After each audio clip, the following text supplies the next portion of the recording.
பிள்ளைகளாய் நாம் கடந்து செல்வோம். நாம் ஆசீர்வாதப்பட்டவர்களாய் இருக்க சில காரியங்களை நாம் சிந்திக்க வேண்டும். நாம் ஆசீர்வாதம் பெறுகிறவர்களாய் இருக்க 1ஆம் தேதி ஜெபத்தில் இருந்து நேற்றைக்கு உபவாச ஜெபம் இன்று ஆராதனை வரைக்கும் சில பாக்கியவான்களை குறித்து நான் உங்களுக்கு முன்பு வைக்க விரும்புகிறேன். யார் பாக்கியவான்கள்? எதை செய்யும் போது நாம் பாக்கியவான்களாக இருக்கிறோம்? பாக்கியவான்கள் என்றால் ஆசீர்வதிக்கப்பட்டவர்கள் என்று அர்த்தம். பாக்கியவான்கள் என்றால் ஆசீர்வதிக்கப்பட்டவர்கள். நாம் கர்த்தரால் ஆசீர்வாதம் பெற்றதான சத்தியம்.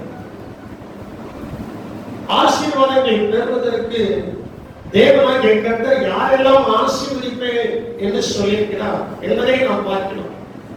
நேற்றைக்கு உபவாச ஜெபத்தில் மத்திய 5ஆம் அதிகாரத்திலிருந்து சில காரியங்களை 5 காரியங்களை சொன்னேன். 1ஆம் தேதி வாக்குத்தத்த ஆராதனையில 5 காரியங்களை சொன்னேன்.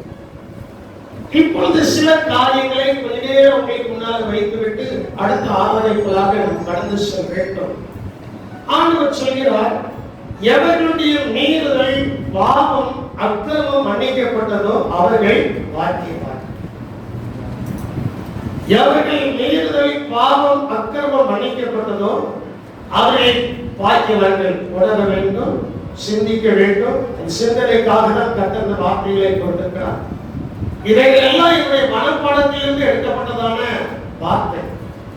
கடந்த நாட்களில் உட்கார்ந்து நான் சிந்திக்கும் போது மோசஸ் ராஜசேகர் அவர்கள் பாடியிருக்கிறார்கள், பாக்கியவான்கள் பாக்கியவான்கள் ஒரு பாடல். அது என்னை அறியாமலே நான் உட்கார்ந்து போது ஒரு சில ஸ்டான்ஸாக்களை பாடும்போது எனக்குள் தெரிந்ததான இந்த வசனங்களை சொல்லி ஆண்டவரை துதித்தேன்.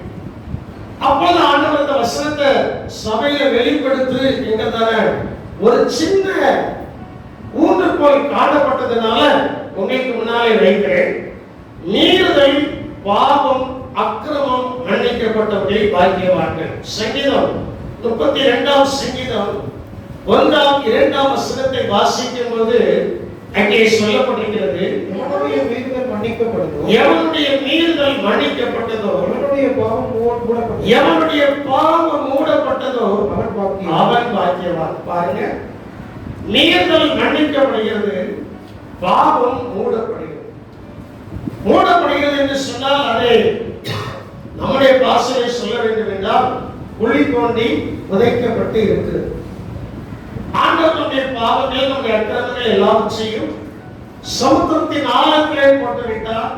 அவருடைய முதுகுக்கு பின்னாலே செய்து விட்டார், போட்டு விட்டார். கிழக்குக்கும் மேற்குக்கு எவ்வளவு தூரமோ அவ்வளவு தூரமாய் நம்முடைய பாவங்கள் அக்கிரமங்கள் எல்லாவற்றையும் விட்டு என்ன செய்து விட்டார், விலக்கி விட்டார். அவர்கள் பாக்கியவான்கள், அவர்கள் தான் ஆசீர்வதிக்கப்பட முடியும். அதனால தான் நான் உங்களிடத்துல சொன்னேன், உலகத்தில் இருக்கிறவங்க ஆசீர்வாதமா தான் இருக்கிறாங்க. ஆனா அவங்களுடைய ஆசீர்வாதங்கள் எல்லாம் உலகத்தோடு மறைந்து விடும். நம்முடைய ஆசீர்வாதங்கள் என்றென்றும் இயேசுவோடு கூட இருக்கிறபடினா யுகா யுகமாய் 1000 வருடம் அந்த அரசாட்சியில போய் நிற்பதற்கு தான் மீறுதல் பாவம் அக்கிரமங்கள் என்ன செய்ய வேண்டும், மன்னிக்கப்பட வேண்டும். தன் பாவங்களை மறைக்கிறவன் வாழ்வடைய மாட்டான். அவைகளை அறிக்கை செய்து விட்டு விடுகிறவன் என்ன செய்வான், இரக்கம் வருவான். இரக்கம் தேவனுடைய பிள்ளைகளை நன்றாய் சிந்திக்க வேண்டும், யோசிக்க வேண்டும். நம்முடைய ஜெபங்களில யோசிக்கிறோம், ஆண்டவரே நான் மீறுதல் இல்லாமல் இருக்கிறேனா, அக்கிரமங்கள் இல்லாமல் இருக்கிறேனா, பாவம் இல்லாமல் இருக்கிறேனா. அந்த 3 இல்லாமல் இருந்தால் நாம் ஆசீர்வதிக்கப்பட்டு இயேசுவோடு கூட என்றென்றைக்கும் இருக்க முடியும். அல்லேலூயா. இயேசுவோடு கூட என்றென்றைக்கும் இருக்க முடியும். 2ஆம் வசனத்தை நீங்கள் வாசிக்கும்போது எவனுடைய அக்கிரமத்தை கர்த்தர் எண்ணாதிருக்கிறாரோ, எவனுடைய ஆவியில் கபடம் இல்லாது இருக்கிறதோ அவன் பாக்கியவான். நன்றாய் பாருங்கள், முதல் வசனத்தில் மீறுதலின் பாவத்தை குறித்து சொல்லப்பட்டிருக்கிறது. 2ஆம் வசனத்தில் அக்கிரமத்தை குறித்து சொல்லப்பட்டிருக்கிறது. எவனுடைய அக்கிரமத்தை கர்த்தர் எண்ணாதிருக்கிறாரோ அவன் பாக்கியவான். இந்த 3 நம்மிடத்துல இல்லைன்னா ஆவியில கபடமும் இருக்காது. ஆவியில எது இருக்காது, அக்கிரமம் இல்ல, பாவம் இல்ல, மீறுதல் இல்லைன்னா ஆவி சுத்தமா இருக்கும். ஆவி எப்படி இருக்கும்? சொல்ல மாட்டேங்குது. ஆவி எப்படி இருக்கும்? சுத்தமாக என்ன செய்யும்? இருக்கும், சுத்தமாக இருக்கும். அந்த ஆவி சுத்தமா இருக்கிறவர்களை குறித்து தான் சொல்லப்பட்டிருக்கிறது. ஆவியில் எளிமையுள்ளவர்கள் பாக்கியவான்கள், பரலோகம் அவர்களுடையது. மத்தேயு 5ஆம் அதிகாரம் 3ஆம் வசனத்தில் சொல்லப்பட்டிருக்கிறது. அப்போ அந்த ஆவியில் எளிமை வருவதற்கு தேவனாகிய கர்த்தர் சங்கீதத்தில் சொல்லி வைத்து விட்டார். சங்கீதத்தில் சொல்லி வைத்து விட்டார். என்ன சொல்லி வைத்திருக்கிறார்? அக்கிரமம், பாவம், மீறுதல் இவைகள் எல்லாம் மூடப்பட்டு மன்னிக்கப்பட்டு விட்டது என்றால் ஆவியில என்ன தந்தது? சொல்ல மாட்டேங்க. ஆவியில எளிமை வந்து விடுகிறது. அந்த எளிமை வந்தவுடனே நம்ம என்ன செய்கிறோம்? பரலோக ராஜ்யத்தின் குடிகளாய் என்ன செய்கிறோம்? நமக்கு ஒரு குடி இருக்கு. எங்க என்ன குடி இருக்கு? பரலோக ராஜ்யத்தின் குடிமகன், பரலோக ராஜ்யத்தின் குடிமகன். அதற்குள் போவதற்கு வசனத்தை நான் அதிகமாய் தியானிக்கிறேன். ஆவியில் எளிமை இருக்கிறதா? ஆவி சரியா இருக்கிறதா? ஆவி சரியா இருந்தா எல்லாம் சரியாக செய்யும். ஆவி சரியில்லைன்னா நமக்குள்ள ஒரு அங்கலாய்ப்பு இருந்து கொண்டே நிச்சயம் இருக்கும். அங்கலாய்ப்பு வராமல் இருக்க வேண்டும் என்றால் ஆவியில் எளிமை இருக்க வேண்டும். இரண்டாவது, தேவனுடைய கற்பனைகளின்படி செய்கிறவர்களை பாக்கியவான்கள். இந்த தேவனுடைய கற்பனைகளின்படியாலும் செய்யும்போதுதான் ஜீவ விருட்சத்தின் மேல் நமக்கு ஒரு அதிகாரத்தையும் அந்த பரலோகத்தை பிரவேசிக்கிறதான பிரவேசத்தையும் கர்த்தர் கொடுக்கிறார். பிரவேசத்தையும் கர்த்தர் என்ன செய்கிறார்? கொடுக்கிறார். அப்போ அவருடைய கற்பனைகள் என்ன என்பதை நாம் பார்க்க வேண்டும். அவருடைய கற்பனைகளை நாம் கைக்கொள்ள வேண்டும். வெளிப்படுத்தலுக்கு விசேஷம் 22ஆம் அதிகாரம் 14ஆம் வசனத்தை வாசிக்கும் போது அங்கே சொல்லப்பட்டிருக்கிறது, ஜீவ விருட்சத்தின் மேல் பாருங்க, ஆவியில எளிமை வந்தாச்சு, பாவம் மன்னிக்கப்பட்டாச்சு, அக்கிரமம் நம்மளை விட்டு நீங்கிட்டு அப்படின்னா நமக்கு ஒரு அதிகாரத்தை கற்றுக் கொடுக்கும். என்ன அதோட கொட்டி போய் இருந்தோம்னா எப்படி அல்லையா வாயில வரும்? கர்த்தருக்கு ஸ்தோத்திரம். நல்லா பண்ணிருக்க. அதில் எல்லாம் சேர்ந்து விடுதலையாக்கப்பட்டவங்களுக்கு ஆண்டவர் ஒரு அதிகாரத்தை கொடுக்கிறார். ஏற்கனவே ஒரு அதிகாரம் இருக்கு. அது என்ன அதிகாரம்னா அவருடைய பிள்ளைகள் ஆகும்படியான ஒரு அதிகாரத்தை கர்த்தர் செய்திருக்கிறார், கொடுத்திருக்கிறார். அந்த அதிகாரத்தினுடைய உச்சம், அந்த அதிகாரத்தினுடைய முதிர்ச்சி என்னவென்றால் ஜீவ விருட்சத்தின் மேல் அதிகாரங்கள் ஆவதற்கு, அதிகாரம் உள்ளவர்கள் ஆவதற்கு. ஜீவ விருட்சத்தின் மேல மனுஷன் எதை இழந்தார்? மனுஷன் ஆதியாகமம் 3ஆம் அதிகாரத்தில் எதை இழந்துட்டான்? ஜீவ விருட்சத்தின் கனியை புசித்து தேவனுடைய மகிமையை ரசித்து விட்டான், இழந்து விட்டான். இழந்ததான அதன் மேல கர்த்தர் ஒரு அதிகாரத்தை கொடுக்கிறார். அந்த அதிகாரம் எதிலிருந்து வருகிறது என்றால் அவருடைய கற்பனைகளை நாம் கைக்கொள்ள வேண்டும். அவருடைய கற்பனைகளை நாம் என்ன செய்ய வேண்டும்? கைக்கொள்ள வேண்டும். வாசியுங்கள் அந்த வசனத்தை. ஜீவ விருட்சத்தின் மேல் அதிகாரம் உள்ளவர் ஆவதற்கும் வாசிகள் வழியாய் நகரத்துக்கு பிரவேசிப்பதற்கும். பாருங்க, பரலோகத்துக்கு போறதுக்கு வாசல் இருக்கு. வாசல் வழியாய் அந்த ராஜ்யத்துக்குள் என்ன செய்கிறோம்? பிரவேசிக்கிறோம். நல்ல இயேசு சொன்னார், நானே ஆடுகளுக்கு வாசலாய் இருக்கிறேன். என் வழியாய் ஒருவன் உட்பிரவேசித்தால் அவன் உள்ளும் புறமும் சென்று மேய்ச்சலை கண்டடைவார். அப்ப நமக்கு இம்மைக்குரிய ஆசீர்வாதமும் மறுமைக்குரிய ஆசீர்வாதமும் வர வேண்டும் என்றால் கற்பனைகளை கைக்கொள்ள வேண்டும். ஆனால் கடைசி சொல்ல பாருங்க, ஜீவ விருட்சத்தின் மேல் அதிகாரம் உள்ளவர் ஆவதற்கும் வாசல்கள் வழியாய் அந்த தேவனுடைய ராஜ்யத்தை பிரவேசிப்பதற்கும். அந்த வாசல் வழியாய் பிரவேசிக்காத மற்றவர்கள் எல்லாம் கல்லரும் கொலை பாதகர்களுமா என்ன செய்கிறார்கள்? இருக்கிறார்கள். பார்க்கலாம், நம்ம வீடே இருக்கிறோம்.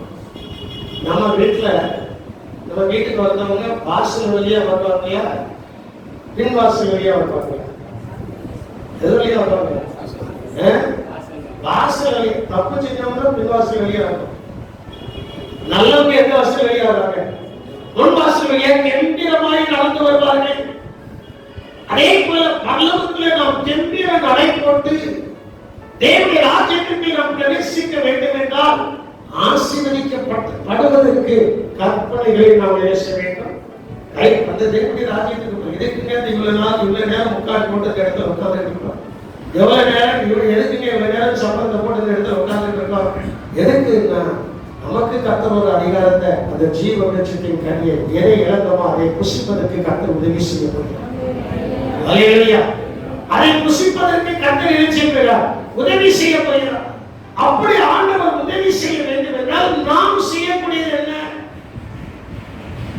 அவருடைய வார்த்தையை அப்படியே கைக்கொள்ளணும். அவருடைய வார்த்தையை அப்படியே என்ன செய்யணும்? அதுக்கு அப்படியா இப்படியா சில வந்து பேசியாச்சுன்னா அது இப்படிங்க இது இப்படி பார்க்க இல்லை. நம்ம ஈசாக்கு சொல்றாரு, ஈசாக்கு சாரி எலிசனுக்கு முன்பு லாபான் சொல்றார், நலம் கோலம் கொண்டு என்ன செய்ய சொல்ல தேவனுடைய வார்த்தைக்கு முன்னால நலம் கோலம் ஒன்று சொல்லக்கூடாது, அதுக்கு அப்படியே நாம் கீழ்ப்படிந்தே ஆக வேண்டும். அல்லேலூயா. நல்லது கெட்டது இல்ல. இந்த வேத புஸ்தகத்தில் எழுதப்பட்ட சகல வார்த்தைகளும் நல்லவைகள். நம்முடைய இதயத்தை குத்துமானால் அது நல்லது, நமக்கு ஆசீர்வாதத்தை கொண்டு வருமானால் அதுவும் நல்லது. ஆஸ்பத்திரிக்கு போறோம், காயங்கள் இருக்கு, காயத்தை பார்க்காமலே டாக்டர் ஒரு ஊசி ஒரு மருந்து போட்டாருன்னா அது ஆகாது. ஒரு காயத்தை பார்க்கிறாரு, நெஞ்சிருக்குமா அங்க போய் உட்காருன்னு சொல்றாரு. உட்காரு சொல்லிட்டு கொஞ்ச நேரம் கழிச்சு அவர் வராரு.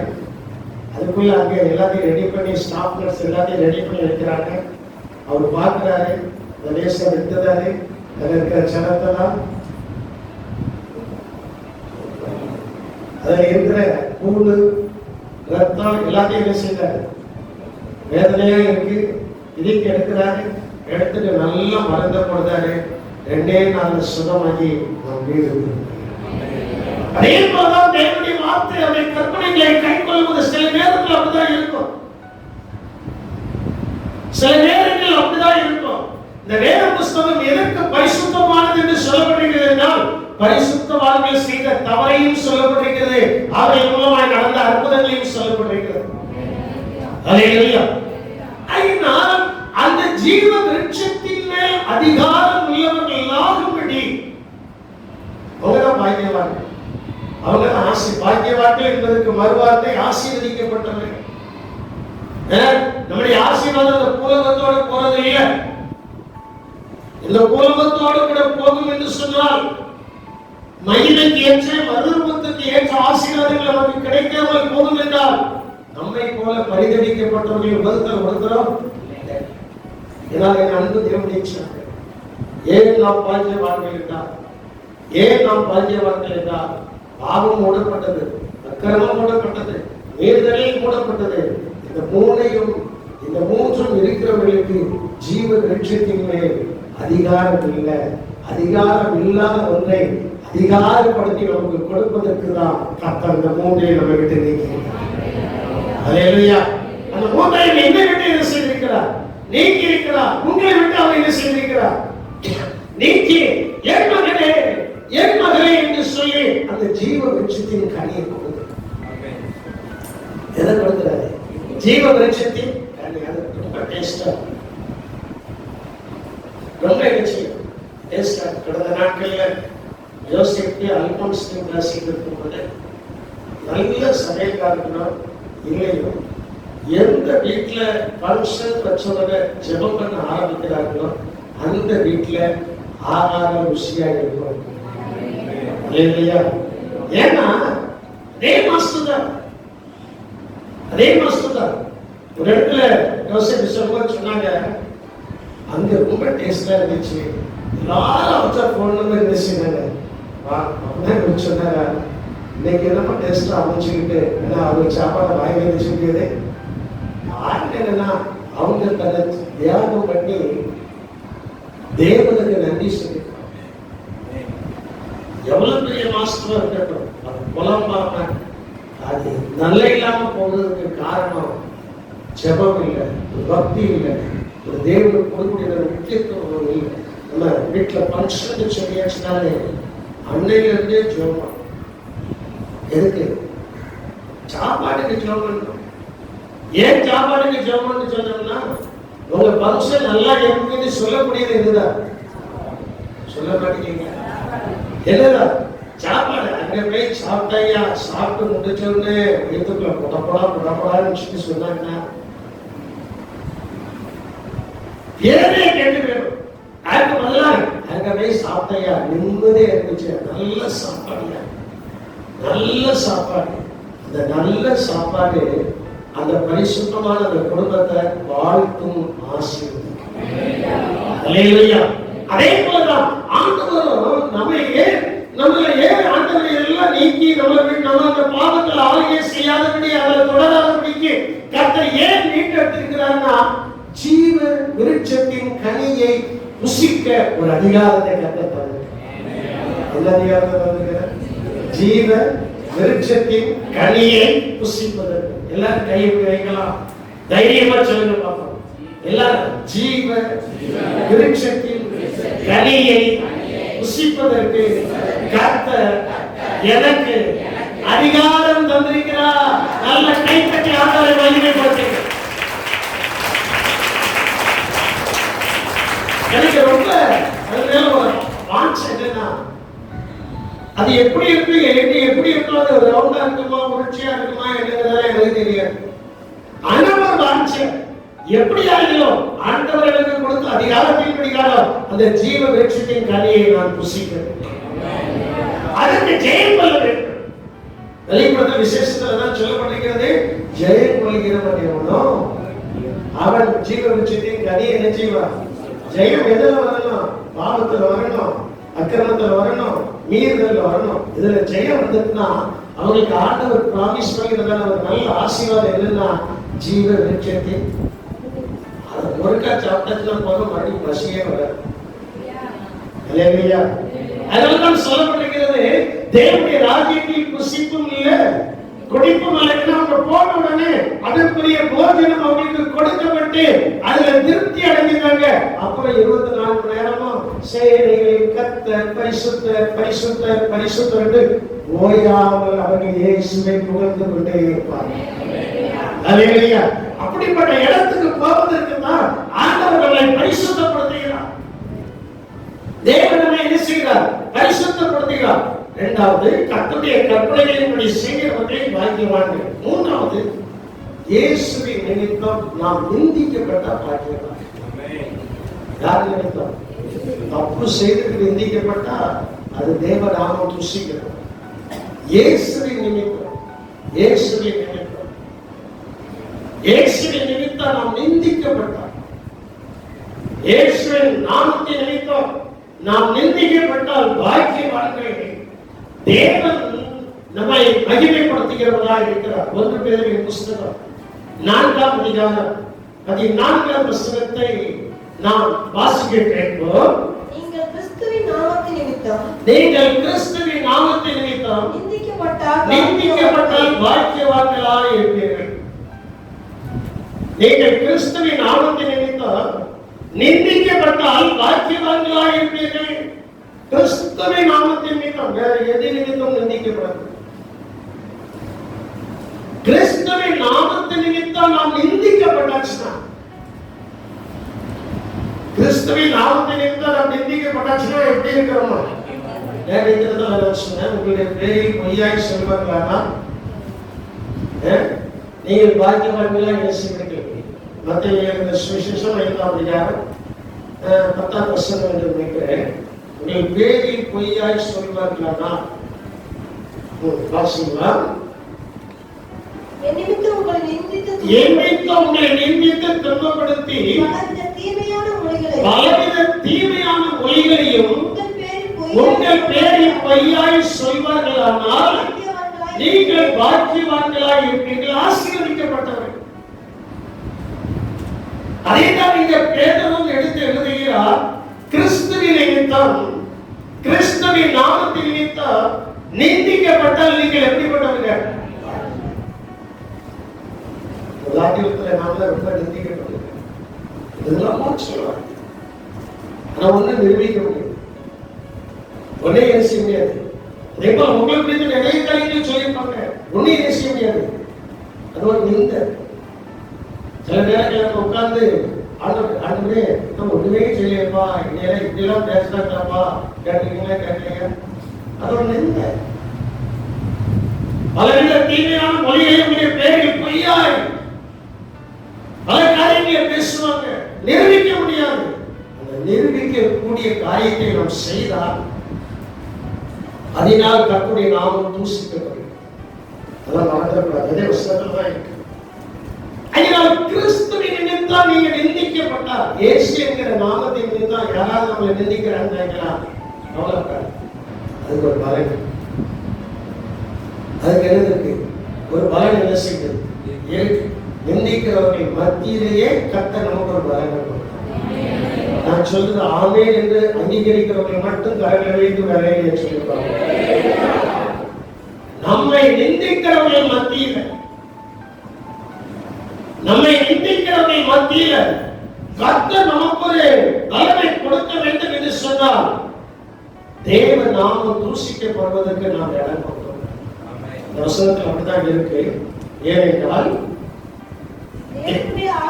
தேவனுடைய ஆவியாகிய மகிமையுள்ள ஆவியானவர் உங்கள் மேல் தங்கி. பாருங்க, முதல்ல ஆரம்பத்துல அப்போஸ்தலனாகிய பேதுரு சொன்னாரு, கிறிஸ்துவின் நாமத்தின் நிமித்தம் நிந்திக்கப்பட்டால் பாக்கியவான்கள். அந்த கிறிஸ்துவின் நாமத்தின் நிமித்தம் நிந்திக்கப்படுகிறவர்கள் யாரு தங்கி இருக்கிறாங்க? சொல்லுங்க, யார் தங்கி இருக்கிறாங்க? தேவனுடைய ஆவியானவர். அதுல சொல்லப்படுது தேவனுடைய மகிமையுள்ள ஆவியானவர். யாரு சொல்லுங்க, எல்லாரும் வாய் திறந்து சொல்லுங்க. தேவனுடைய மகிமையுள்ள ஆவியானவர் என் மேலே தங்கி இருக்கிறார். சொல்லுங்க, ரெண்டு கரைகள் ஏந்தி சொல்லுங்களா. நான் கிறிஸ்துவின் நிமித்தம் நிந்திக்கப்படும் போது தேவனுடைய மகிமையுள்ள ஆவியானவர் என் மேல் தங்கி இருக்கிறார். விசுவாசிக்கிறவர்களே கர்த்தர் ஸ்தோத்திரம் பண்ண மாட்டார். அவர்களுடைய ஸ்தோத்திரம் பண்ணுவது நிந்தைகளை கர்த்தர் மாற்றுகிறார். நிந்தைகளை கர்த்தர் மாற்றுகிறார். அழகா எடுத்து சொல்லினார் பாருங்களா. கொஞ்சம் நல்லா யோசித்து பாருங்க. சில நேரங்களில் எனக்கு இவ்வளவு வசனங்கள் தெரிந்தோம், சில நேரத்தில் நான் பாட ஆரம்பிச்சேன். அதனுடைய வாழ்க்கையில நம்மோடு கூட ஒட்டி என்ன செய்கிறது இருக்கு. அதுக்கப்புறம் மண்டையில ஒரு கொட்டு விழுந்த மாதிரி இருக்கு. ஒரு கொட்டு விழுந்தோன்னு அண்ணனே நான் செய்ய தப்புப்பா. இந்த பூலகத்துல இருக்கிற வரைக்கும் ரெண்டு மாறி என்ன செய்யிருக்கிறோம் வந்துட்டு தான் இருக்கு. கிறிஸ்துவின் நாமத்தின் நிமித்தம் நீங்கள் நிந்திக்கப்பட்டால் பாக்கியவான்கள். ஏனென்றால் தேவனுடைய ஆவியாகிய மகிமையுள்ள ஆவியானவர் என் மேல் தங்கி. எல்லாரும் சொல்லுங்க, தேவனுடைய மகிமையின் ஆவியானவர் என் மேல் தங்கி. நல்ல இதயத்திலேயே தலைமையை கை வச்சு சொல்லுங்களா. தேவனுடைய மகிமையுள்ள ஆவியானவர் என் மேல் தங்கி இருக்கிறார். தேவனுடைய மகிமையுள்ள ஆவியானவர் என் மேல் தங்கி இருக்கிறார். இன்றைக்கு நான் பயப்பட மாட்டேன். நான் நிந்திக்கப்பட்டால் நான் ஆசீர்வதிக்கப்படுகிறேன் என்று அர்த்தம். அல்லேலூயா. நான் நிந்திக்கப்பட்டால் ஆசீர்வதிக்கப்படுகிறேன் என்று அர்த்தம். சரி, அப்போ நிந்திக்கப்படுகிறவர்கள் பாக்கியவான்கள். நாலாவது ஒரு காரியத்தை சொல்லும் போது என்னை யார் அடிச்சிருக்க அவ்வளவு கடினமா இருக்கு. யார் பாக்கியவான்கள்? ஓய்வு நாளை பரிசுத்த குலைச்சல் ஆக்காதவனும் ஒரு பொல்லாப்பும் செய்யாதவனும் பாக்கியவான்கள். ஓய்வு நாளை என்ன செய்யக்கூடாது? பைபிள் எனக்கு நான் இந்த வசனத்துல அடிக்கடி தியானிப்பேன்.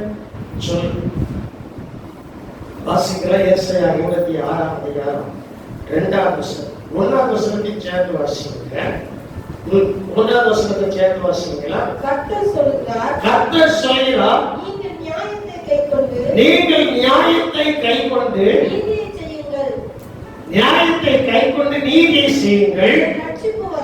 என் ரட்சிப்பு வரவும் என் நீதி வெளிப்படவும் சமீபமாய் இருக்கிறது. பாருங்க, இதை சொல்லி நீதியை செய்யுங்கள், என் ரட்சிப்பு வெளிப்பட சமீபமாய் இருக்கிறது. இருக்கிறது சொல்லிட்டு ஆண்டவர் சொல்றாரு, இப்படி செய்கிற மனுஷனும் இதை பற்றி கொண்டிருந்து ஓய்வு நாளை பரிசுத்த குலைச்சல் ஆக்காதபடி ஆசரித்து. ஓய்வு நாளை என்ன செய்து ரட்சிக்கப்பட்டு ஞானஸ்நானம் எடுத்து 82ல ரட்சிக்கப்பட்டு ஞானஸ்நானம் எடுத்த 82ல இருந்து இதுவரைக்கும் கிட்டத்தட்ட ஒரு 44-45 ஆண்டுகளாக ஒரு ஆராதனை நான் மிஸ் பண்ணேன். ஓய்வு நாளை பரிசுத்த குலைச்சல் ஆக்காதபடிக்கு எனக்கு என்னுடைய தாயார் கற்றுக் கொடுத்ததாக பாடம். அதற்கு முன்பு என்னுடைய இல்லத்தில் தான் நான் இருக்கிறேன். அப்ப கூட ஒரு சில நேரங்களில் புயற்பன் போகாமல் வந்திருப்பாங்க. ஞானஸ்நானம் எடுத்ததுக்கு பின்பு இதுவரைக்கும் எத்தனையோ ஆராதனையில மிஸ் பண்ணக்கூடியதான சந்தர்ப்பங்கள் வந்தது. மிஸ் பண்ண மாட்டேன். அன்னைக்கு எடுத்த ஒரு இது என்னுடைய சொந்த தாய்மாமனார், என்னுடைய அம்மாவுக்கு கூட பிறந்த தம்பி இறந்தது ஞாயிற்றுக்கிழமை இருந்து போனான். இருக்கிறேன் திருவாசன ஆராதனை இருந்துட்டு தான் நினைச்சிருக்கோம். போனோம் ஆராதனை மிஸ் பண்ணக்கூடாது. தேவனை யாரும் பரிசுத்த குலைச்சல் ஆக்கக்கூடாது. ஏன் கர்த்தர் இங்க இருக்க முடியலையா? ஏதாவது ஒரு இடத்துல போய் உட்கார்ந்து 4 தோத்திரம் பண்ணிட்டாலும் நீங்க போங்க, அது உங்களுக்கு ஒரு ஆசீர்வாதம். அல்லேலூயா. அதான் சொல்லப்படுகிறது, இப்படி செய்கிற மனுஷனும் இதை பற்றி கொண்டு இருந்து ஓய்வு நாளை பரிசுத்த குலைச்சல் ஆக்காதபடி ஆசரித்து ஒரு பொல்லாப்பும் செய்யாதபடி தன் கையை காத்து கொண்டிருக்கிற மனுபுத்திரனும்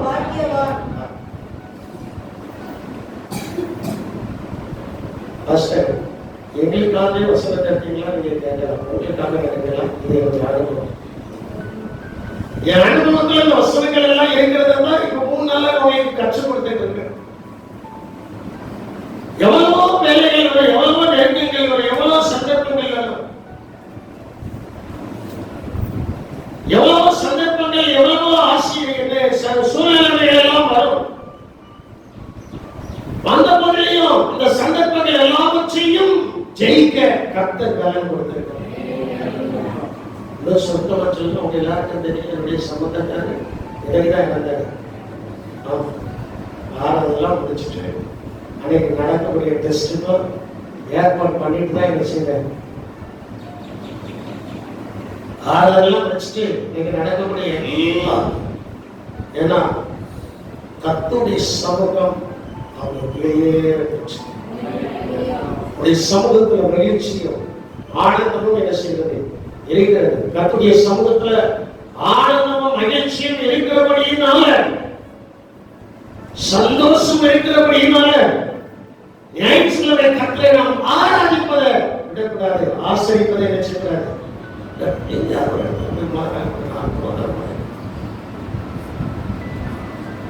இங்கதான் நம்மளால வர முடியல அப்படின்னா, இங்கதான் நம்மளால வர முடியல அப்படின்னா ஏதாவது ஒரு இடத்துல போய் தோத்திரம் பண்ணிட்டு ஆசை பரிசுத்தனால பரிசுத்தமா சில நேரம் சொல்லிட்டு போனதான் நினைச்சுக்கேன். ஆராதனைக்கு போயிட்டு போங்க, ஆராதனைக்கு போயிட்டு நினைச்சீங்க போங்க. ஆராதனைக்கு போகாம என்ன செய்யாதீங்க, போகாதீங்க. தேவனை ஆராதிப்பதில்லை அவ்வளவு சரியாய் நாம் என்ன செய்ய வேண்டும், இருக்க வேண்டும். ஒரு ஓய்வு நாளை பரிசுத்த குலைச்சல் ஆக்காதபடி ஆசரித்து ஒரு பொல்லாப்பையும் செய்யாதபடி தன் கையை காத்துக் கொண்டிருக்கிற மனுபுத்திரனும் பாக்கியவான். ஒரு பொல்லாப்பு யாருக்கும் பொல்லாப்பு. கர்த்தர் அவர்களை ஆசீர்வதிப்பாராக. 5வது சொல்லப்பட்டிருக்கிறது, காணாதிருந்து விசுவாசிக்கிறவனை பாக்கியவான். காணாதிருந்து இயேசுவை நாம் இதுவரைக்கும் என்ன செய்வதில்லை, பார்த்தது. இயேசுவை நாம் இதுவரைக்கும் பார்த்தது இல்லை. இயேசுவை இதுவரைக்கும் பார்க்காத நாம், இயேசுவை இதுவரைக்கும் பார்க்காத நாம் அவரை விசுவாசிக்கிறோம். அது நமக்கு ஒரு பாக்கியம். அல்லேலூயா. 3 காரியங்கள் மன்னிக்கப்பட்டது ஒரு பாக்கியம். 2வது கற்பனை கைப்பற்றுவது ஜீவ விருட்சத்தில் அதிகாரம் ஆகிறது ஒரு பாக்கியம். மூன்றாவது, இயேசுவின் நிமித்தம் நிந்திக்கப்படுகிறது ஒரு பாக்கியம். நான்காவது, ஓய்வு நாளை பரிசுத்தமாய் பரிசுத்த குலைச்சல் ஆக்காதபடி ஒரு பொல்லாப்பும் செய்யாதபடி இருக்கிறவர்களே பாக்கியவான்கள். ஐந்தாவது, காணாதிருந்தும் விசுவாசிக்கிறோம். இதுவரைக்கும் இயேசுவை என்ன செய்யல, லட்சமா என்ன செய்யல, பார்த்தவங்க விசுவாசிக்கிற பாராத கோடான கோடி பேர் விசுவாசிக்கிறாங்க. யோவான் 20ஆம் அதிகாரத்தை எடுத்துக் கொள்ளுங்கள். அங்கே ஒரு சம்பாஷணை நடக்கிறது. எல்லாருக்கும் பன்னீர். அங்கே கூடியிருந்த சீஷர்களுக்கு இயேசு தரிசனத்தை கொடுத்ததற்கு பின்பு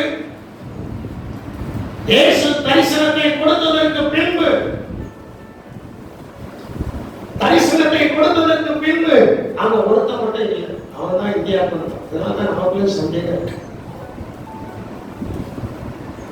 அவன் தான் இந்தியாவுக்குள்ள வந்தா அந்த அவன் வந்ததுனால கிறிஸ்தவர்கள் நமக்கு சில இடத்துல சந்தேகம் இருக்கு. வந்து யாரு சொல்லுங்களா? தோமா எல்லா சீசன்லையும் நாங்க இயேசுவை பார்த்தோம்பா, அவர் உயிர் தந்தார்னு சொல்லும்போது இவனுக்கு ஒரு எண்ணம், நான் அவரை பார்க்கணும். பார்க்கறது மட்டும் இல்ல, அந்த காயத்துல என் விரல் என்ன செய்யணும் சொல்ல மாதிரி, அந்த காயத்துல என் விரல் என்ன செய்யணும். 27ஆம் வசனத்திலிருந்து வாசிங்கன்னா, பின்பு அவர் தோமாவை நோக்கி, அதுக்கு முன்னால அவர் சொல்றாரு, அட தோமாவே, நான் தான் உயிர் தந்துச்சானே அப்படின்னு சொல்லும்போது நம்பாதனால ஒரு தோமாவை கூப்பிட்டுதாங்கவா தோமா. சில நேரத்தில் சில ஆட்கள் நம்ப மாட்டாங்க. நம்பாத அவங்கள கூப்பிட்டு ஆண்டவர் சொல்றாரு 27ஆம் வசனத்துல, அவர் தோமாவை நோக்கி, நீ உன் விரலை இங்கே நீட்டி என் கைகளை பார், உன் கையை நீட்டி என் விழாவிலே போடு, அவிசுவாசியாய் இராமல் என் காயத்திலெல்லாம் விரலை போடு. என் காயம் பரிசுத்தமான காயம், உன் விரல் பரிசுத்தமா தான் இருக்கு. அந்த இடத்துல அதை உள்ளடக்கமாக நான் தான் உயிர்த்த வேண்டும். உயிரோடு இருக்கும்போதே என் தோமாக்கு எப்போதுமே ஒரு தனி கேரக்டர் உண்டு. எப்படின்னா, லாசரு மறைத்து விட்டான். மறைத்துட்டான். அங்கே இல்லாததுனால லாசரு நித்திரை அடைந்தார் அப்படின்னு சொன்னோடனே தோமா சொன்னாரு. மறுபடியும் ஆண்டவர் கோபல சொன்னாரு. யோவான் 16ஆம் அதிகாரம் கோபல சொன்னாரு, லாசரு மறைத்து விட்டான் அப்படின்னு சொன்ன தோமா அப்பா சொன்ன, நாமும் அவரோடு கூட நிச்சயம் மறிக்க போவோம். அப்படிப்பட்ட ஒரு தனி அப்படித்தானே இருக்கு. 16ஆம் அதிகாரம் 16ஆம் வசனம். அப்பொழுது திடீமு எண்ணப்பட்ட தோமா மற்ற சீஷர்களை நோக்கி, அவரோட கூட மறிக்கும்படி நாமும் போவோம் பாருங்கள் என்றார். இன்னைக்கு இதுதான் நிறைய வாழ்க்கையில தோமாவுக்கு ஒரு பேருந்ததுக்கு அனுப்பியிருந்தா நம்ம எல்லாரும் இன்னைக்கு பேருந்த போல ஜீவாதிபதியை கொலை செய்திருக்கலாம், அதற்கு நாங்கள் சாட்சிகள் நினைச்சிருக்கலாம், தைரியமா சொல்லியிருக்கலாம். ஆனா தோமா வந்ததுனாலதான் அந்த சண்டையை கூட நமக்கு இருக்கா இல்லையான்னு தெரியல. அவரோட கூட மறிக்கிறதுக்கு நம்ம போவோம் வாங்க அப்படின்னு எல்லா சீசன்லையும் கூப்பிடுறாங்க.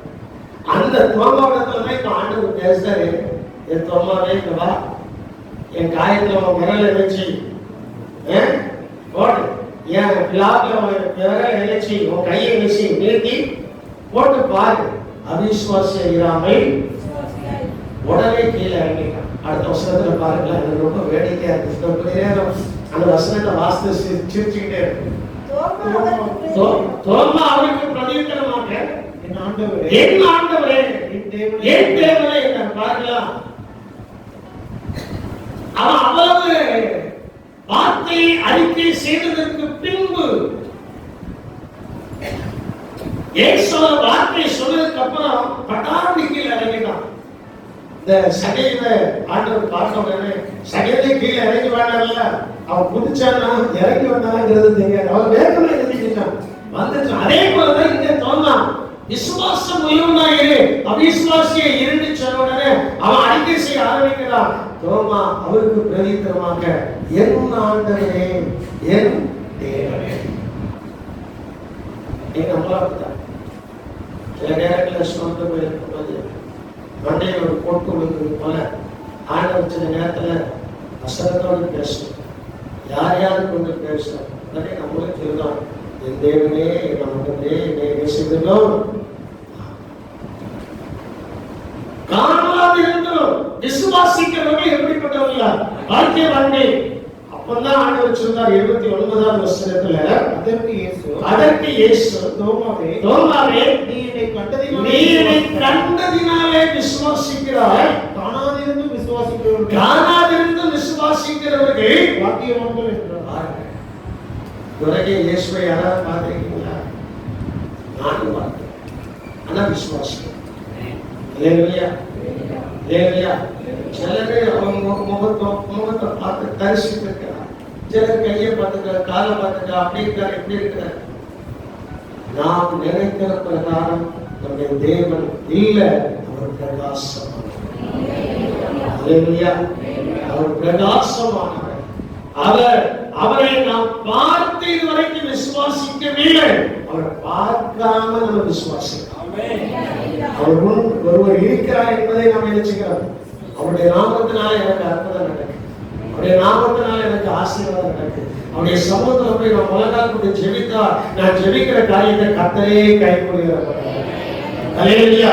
என்னை நல்லா கவனிக்கணும், நல்லா என்னை கவனிக்கணும், தூங்கக்கூடாது. கர்த்தருக்கு ஸ்தோத்திரம். நல்லா என்னை கவனிக்கணும்.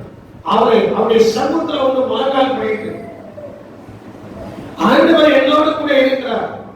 விசுவாசித்து சில காரியத்தை அறிக்கை செய்ததற்கு பின்பு கர்த்தர் காரியத்தை நமக்கு கைக்கூடி வர படுகிறார். ஒரு உதாரணத்தை சொல்றேன். அண்ணா தேவ சமூகத்துக்கு போனா அண்ணா யாரை பார்க்கல? தேவனை பார்த்தால? தேவனை பார்த்தால? இல்ல. உலகால் குடித்து தேவ சமூகத்தில் அமர்ந்திருந்து ஒரு வார்த்தை மட்டும் சொல்லுகிறார். அந்த வார்த்தையை கர்த்தர் கணம் பண்ணி அவளுக்கு அற்புதத்தை செய்த புதிய பாட்டுக்கு வராங்க. பரிசேயன் ஆயக்காரர் ரெண்டு பேரும் மலனால் போட்டு சொல்றாங்க. ஆயக்காரன் தேவ சமூகத்தில் ஆண்டவரே பாவியாகி என்னை கிருபையாய் என்று சொன்ன உடனே ஆண்டவர் அவன் சத்தத்தை கேட்டு இவர் நீதிமான் ஆக்கப்பட்டான். அல்லேலூயா. இவர் என்ன செய்யப்பட்டார்? நீதிமான் ஆக்கப்பட்டார். இப்படி தேவனாகிய கர்த்தரை பழைய பாட்டிலையும் புதிய பாட்டிலையும் யாரும் தற்செயலாய் பார்க்கல. ஆனால் தற்செயலாய் பார்க்க போகிற ஒரு நாள் நெருங்கி வருகிறது. அந்த நாளுக்கு நாம் போக வேண்டும் என்றால் ஆசீர்வதிக்கப்பட்டவர்களாக இருக்க வேண்டும். அல்லேலூயா. அந்த நாளுக்காக தான் இந்த ஆயத்தம், அந்த நாளுக்காக தான் இந்த ஆயத்தம். அதனால ஆண்டவர் சொல்றாரு, எப்பா நீ என்னை கண்டு விசுவாசிக்கிறாய், காணாமல் லட்சண கோடி ஜனங்கள் என்னை காணாமல் விசுவாசிக்க போகிறார்கள், உன்னை காட்டிலும் அவர்கள் பாக்கியவான்கள். அதான் இயேசுநாதர் சொன்னார், யோவான் ஸ்நானனை காட்டில நம்ம எப்படி கொண்டவர்கள் பெரியவர். என்ன உங்களுக்கு புரியலையா? யோவான் ஸ்நானன் ஞானஸ்நானம் கொடுத்தார். யோவான் ஸ்நானன் ஞானஸ்நானம் கொடுத்தார். ஆனா பரலோகத்துல பெரியவர்களாய் நாம் இருப்பதற்கு யோவான் ஸ்நானனுக்கு இயேசுவின் ரத்தம் சிந்தப்படல, நமக்கு இயேசுவின் ரத்தம் சிந்தப்படல. நான் சொல்றது எந்த நேரம் ஒத்துக்கீங்க? இயேசுவின் ஞானஸ்நானம் கொடுத்தது யோவான் ஸ்நானன். அந்த யோவான் ஸ்நானன் இயேசுவின் ரத்தத்தினாலே என்ன செய்யல, மீட்கப்படல. அழைப்புக்கு இறங்கி வனாந்தரத்தில் கூப்பிடுகிற சத்தமாய் அவன் வந்து, வனாந்தரத்தில் கூப்பிடுகிற சத்தமாய் வந்து தேவனுடைய வார்த்தையை பெற்று தேவனுக்கு இயேசுவுக்கு முன்னோடியாக வந்து எல்லா வழிகளையும் ஆயத்தப்படுத்தி இயேசு அவரிடத்தில் வந்து இருக்கும்போது சொல்கிறார். மத்தேயு 3ஆம் அதிகாரத்திலையும் யோவான் 1ஆம் அதிகாரத்திலையும் மார்க் 1ஆம் அதிகாரத்தில் நீங்க வாசித்து பார்த்தீங்கன்னா இயேசு சொல்றார், இப்பொழுது எழுப்பொழுது இப்படி தேவ நீதியை நாம் என்ன செய்ய வேண்டும்? ஞானஸ்நானம் என்பது என்ன? ஞானஸ்நானம் என்பது என்ன? தேவ நீதியை என்ன செய்யணும்? நிறைவேற்றணும் அப்படின்னு இயேசுநாதர் சொன்ன உடனே இன்னைக்கு ஃபாதர் பெர்க்மன்ஸ்க்கு யார் ஞானஸ்நானம் கொடுத்தாங்க தெரியும்? கயத்தாக்க இருக்கிற பாஸ்டர் ஜானுங்கிறதான ஒரு போல இன்னைக்கு அவர்தான் ஞானஸ்நானம் கொடுத்தாங்க. நான் கேள்விப்பட்டேன், நீங்க யார கேள்விப்பட்டீங்களா? ஆனா ஞானஸ்நானம் கொடுத்தாலே பெரியாளா இருக்கிறாரா, எடுத்தாலே பெரியாளா இருக்கிறாரா? நீங்க சிந்திச்சு பாருங்க. அதே போல யோவான்ஸ்நானனுக்கு ஞானஸ்நானம் கொடுத்த, இயேசுவுக்கு ஞானஸ்நானம் கொடுத்த யோவான்ஸ்நானன் பெரியாளா இருக்கிறாரா, எடுத்த இயேசு பெரியாளா இருக்கிறாரா? சொல்லுங்க. எடுத்த இயேசு எப்படிப்பட்டவர்? பெரியவர். அந்த எடுத்த இயேசு பெரியவரா இருக்கிறபடினால அந்த பெரியவருடைய ரத்தத்தினால் யாரெல்லாம் மீட்கப்படுகிறார்களோ அவர்கள் எல்லாரும் பரலோகத்தில் பெரியவர்களா இருந்து அந்த பெரியவரை ஆராதித்துக் கொண்டிருப்பார்கள். விசுவாசிக்கிறவர்கள் நல்ல கரைகளை கொட்டி ஆவியில் நிரம்பிய விசுவாசத்தை பெற்றுக்கொள்கிறார்கள். அல்லேலூயா, அல்லேலூயா. அதான் காணாதிருந்து விசுவாசிக்கிறார். காணாதிருந்து கர்த்தரை நாம் எழுச்சுகிறோம், விசுவாசிக்கிறோம். காணாதிருந்து கர்த்தரை நாம் விசுவாசிக்கிறபடியினால, காணாதிருந்து தேவனை நாம் விசுவாசிக்கிறபடியினால தோமாவர் காட்டிலையும் நாம் தான் பெரியவர். சொல்ல மாட்டேங்க. கைய வைக்கல அல்லையே சொல்லணும். நீங்க கைய வைக்காம அல்லையே சொன்னா அது சோம்பலின் அல்லையா, கையை வைத்து அல்லையே சொன்னா அது ஜெயத்தின் அல்லையா. அல்லேலூயா. ஆனால் ரெண்டு காரியத்தை சொல்லி ஒரு காரியத்தை சொல்லி முடிக்க போற மீதி இரவு ஜெபத்துல நான் உங்களுக்கு சொல்றேன். அந்த காணாதிருந்து விசுவாசிக்கிறவங்க ஆசீர்வதிக்கப்பட்டவர்களே சொல்றாங்களா, அவங்களுக்கு ஆண்டவர் ஒரு பெரிய விருந்தை வச்சிருக்காரு. என்ன வச்சிருக்காரு? விருந்து சாப்பிடப்படும். இவங்கெல்லாம் என்ன செய்யணும்? விருந்து சாப்பிடப்படும். விருந்து சாப்பிட கல்யாண விருந்துக்கு அழைக்கப்பட்டவர்களுக்கு பாக்கியமான வெளிப்படுத்தல் விசேஷம் 19ஆம் அதிகாரம் 9வது வசனத்தை வாசிக்கும்போது இந்த காணாதிருந்து விசுவாசிக்கிறவங்க நமக்கு ஒரு ஸ்பெஷல் கிஃப்ட், நமக்கு ஒரு நல்ல போஜனத்தை கட்ட வச்சிருக்கிறேன். நல்ல சாப்பாடு. அது என்ன சாப்பாடுன்னு எனக்கும் தெரியாது. அது என்ன சாப்பாடுன்னு இதுவரைக்கும் யாருக்கும் தெரியாது. அது வெஜிடேரியனா, நான் வெஜிடேரியனா, ரெண்டு கலந்ததா, எப்படிப்பட்ட ஆகாரங்கிறது நமக்கு தெரியும். ஆனால் அந்த விருந்துக்கு அழைக்கப்பட்டவர்கள் எப்படிப்பட்டவர்கள்? பாக்கியவான்கள். வாசிக்க கேட்போம். பின்னும் என்னை நோக்கி ஆட்டுக்குட்டியானுடைய கல்யாண விருந்துக்கு அழைக்கப்பட்டவர்கள் பாக்கியவான்கள் என்று எழுது என்றால், மேலும் இவைகள் சத்தியமான வசனங்கள் என்று என்னுடனே சொன்னார். நல்லா புரிஞ்சுக்கங்க, நல்லா சிந்திங்க. ஏன் பாக்கியவான்கள் தலைப்பில கர்த்தர் நமக்கு கொடுக்கிறாருன்னா, இந்த வசனங்கள் எல்லாம் உங்களுடைய அனுபவம் ஆகட்டும். வசனங்கள் எல்லாம் உங்களுடைய அனுபவம் என்ன செய்யணும் ஆகட்டும். காணாம இவ்வளவு நாள் உட்கார்ந்து தோத்திரம் உட்கார போட்டு முழங்கால போட்டு உட்கார்ந்து தோத்திரம் எவன் என்ன சொன்னாலும் தோத்திரம், என்ன பண்ணாலும் தோத்திரம், என்ன நடந்தாலும் தோத்திரம். அதுக்கு ஒரு வெகுமதி. அதுக்கு என்னது? ஒரு வெகுமதி இருக்கு. அந்த வெகுமதி தான் ஆட்டுக்குட்டியானுடைய கல்யாணத்துக்கு அழைக்கப்பட்டவர்கள் பாக்கியவான்கள். அந்த கல்யாண நாளுக்கு அழைக்கப்பட்டவர்கள் எப்படிப்பட்டவங்க? அந்த கல்யாண வீட்டுக்கு நம்ம அழைக்கப்பட்டிருக்கிறோம்னா பாவம் நம்மிடத்தில் இல்ல, மீறுதல் நம்மிடத்துல இல்ல, அக்கிரமம் நம்மிடத்துல இல்ல, கற்பனைகளை கைக்கொள்கிறோம். இயேசுவின் நாமத்திலிருந்து நிந்திக்கப்படும் போது நாம் பாக்கியவான்களாய் இருக்கிறோம். ஓய்வு நாளை பரிசுத்த பேச்சில் ஆக்காதபடிக்கு ஒரு பொல்லாப்பும் செய்யாதபடி தன் கைகளை காத்துக் கொள்கிறோம்.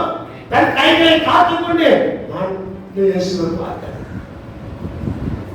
ஆனால் அவர் மேல ஒரு நல்ல விசுவாசம். ஆனால் அவர் மேல ஒரு நாள் அந்த நாட்கள்ல பிள்ளைகிட்ட பேசும்போது, நீ பிளஸ் டூல எவ்வளவு மார்க் எடுப்ப அப்படின்னு கேட்டா, ஒரு 450 மார்க் எடுத்தவியா, மினிமம் எடுக்கும். 400 எடுப்பியா? அந்த ரேங்க் வந்து என்ன செய்யுது? காணாத விசுவாசத்துல ஆமா நான் 500 எடுத்துவேன், 600 சொல்லுக்கு வாய் வரவனுக்கு விசுவாசிக்கிறீங்களா இல்லையான்னு எனக்கு புரியல. ஏன் வந்தாலும் சரி வரட்டாலும் சரி வாயினால் அறிக்கை செய்யறதே பெருசா அறிக்கை செய்வாங்க.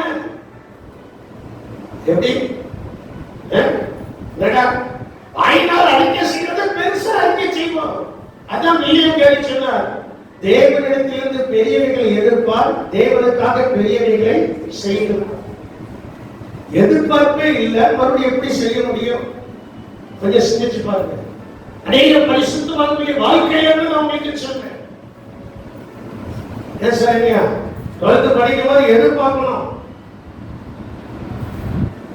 எதிர்பார்ப்போடு கூட நீங்க செயல்படும் போதுதான் அந்த எதிர்பார்ப்பை நிறைவேற்ற நம்முடைய தேவன் நம்மோடு கூட இருக்கிறார். நிறைவேற்றாலும் பரவாயில்ல. தானியேல் 3ஆம் அதிகாரத்தை எடுக்கும்போது முடிக்கப்படும். தானியேல் 3ஆம் அதிகாரத்தை எடுக்கும்போது எல்லாரும் புதுக்கு விழுந்து வணங்குறாங்க. 3 பேர் மட்டும் நிமிர்ந்து இருக்காங்க. சொல்றாங்க, 3 பேரும் சொன்னாங்க, எங்கள் தேவன் எங்களை விடுவித்தாலும் சரி விடுவியாமல் போனாலும் சரி இந்த பொற்சிலையை நாங்கள் என்ன செய்ய மாட்டோம். ஆமா, அதே போல நம்ம எதிர்பார்ப்பது நடந்தாலும் சரி நடவாம போனாலும் சரி இயேசுவை விசுவாசிக்கிறதை விட்டு விலகக்கூடாது. விலகாமல் காத்திருந்தால் அதுக்கு தான் ஒரு பிரேஸ் வருகிறது, அதுக்கு தான் ஒரு வெகுமதி வருகிறது, அதுக்கு தான் ஒரு நல்ல நாள் வருகிறது. அந்த நல்ல நாள் என்னவென்றால் ஆட்டுக்குட்டியானுடைய கல்யாணத்துக்கு அழைக்கப்பட்ட நாள். அது என்னைக்கு தெரியாது. அந்த நாளுக்கு முன்னால் ஒரு காட்சி, அந்த எக்கால சத்தம் கேட்கும்போது மின்னல் வேலை பார்த்தீங்களா? மின்னல் ஏன் நேற்றுக்கு மழை பெய்யும் காத்தடிக்கிறது யார் எதிர்பார்த்தா?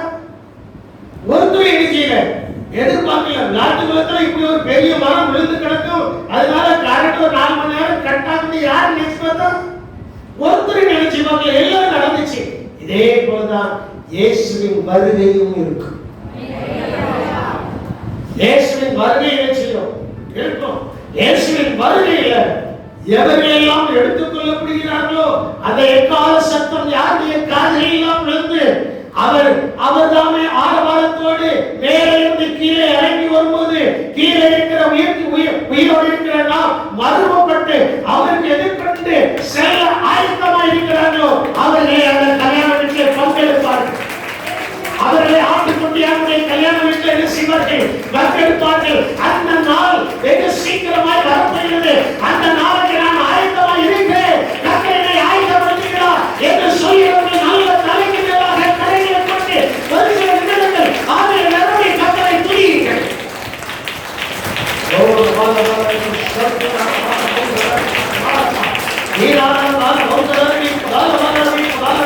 நல்ல ஆவியில் நிரம்பி கர்த்தரை துதியுங்கள். அந்த சத்தம் காதில் வெளிக்கப்படும். அந்த சத்தம் நம்முடைய காதுகளில் வெளிக்கப்படும். அந்த சத்தம் காதிலே துணிக்கப்படும். ஒரு நிமிடத்துல ஒரு இமைப்பதுல அந்த ஆட்டுக்குட்டியானுடைய கல்யாணம் என்று சாலைக்குள்ள தேவனாகிய கர்த்தர் கொண்டு செல்வதற்கு அந்த மகிமையான அனுபவத்தை கர்த்தர் நமக்கு கொடுத்து கொண்டிருக்கிறார். எங்கள் கிருபையுள்ள தேவனை துதிக்கிறோம், ஸ்தோத்திரிக்கிறோம். நாங்கள் எதற்கு பாக்கியவான்கள், எதற்கு ஆசீர்வதிக்கப்பட்டவர்கள் என்று சில வசனங்களை தியானிப்பதற்கு கட்ட உதவி செய்தபடிதான் நமக்கு ஸ்தோத்திரம்.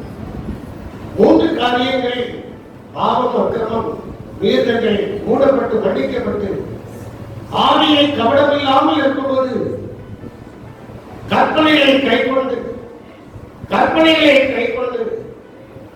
கைப்பற்றுகிறது நாமத்திற்கு நிந்திக்கப்பட்டு அந்த நிந்தனைகள் எங்களுடைய வாழ்க்கையில் வருவது உண்மை நாங்கள் ஆராதியாமல் இருக்காமல் பொல்லாப்பு செய்யாமல் வருகைக்கு நாங்கள் காத்துக் கொண்டிருக்கிறோம். நாங்கள் பார்க்கல, ஆனால் விசுவாசிக்கிறோம். அந்த விசுவாசத்திற்கு ஒரு வெகுமதியாக ஆட்டுக்குட்டியானுடைய கல்யாண நாளுக்கு நீர் எங்களை ஆயத்தப்படுத்துகிறபடினா, நீர் எங்களை தகுதிப்படுத்துகிறபடினா, நீர் எங்களை உருவாக்குகிறபடினா, அந்த நாளை காணுவதற்கு எங்களுடைய பிள்ளைகள் ஆவலாய் சொல்லிக் கொண்டிருக்கிறபடினா, எங்களுடைய பிள்ளைகள் ஆவலாய் எதிர்பார்த்து கொண்டிருக்கிறபடினா, அந்த நாளுக்காக ஏங்கிக் கொண்டிருக்கிறபடினா, தோமாவை காட்டிலும் அந்த விசுவாசத்தை வல்லவர்களாய் எங்களை வளர்த்து அந்த நாளை எங்களை ஆயத்தப்படுத்துகிறபடினா அங்கு வெட்கப்பட்டு போகாத ராஜ்யத்தில் வந்து நிற்க கர்த்தர் எனக்கும் எங்களுக்கும் உதவி ஆசீர்வதி. இயேசுவின் நாமத்தில் ஜெபிக்கிறோம் எங்கள் ஜீவனில் நல்ல எல்லாரும்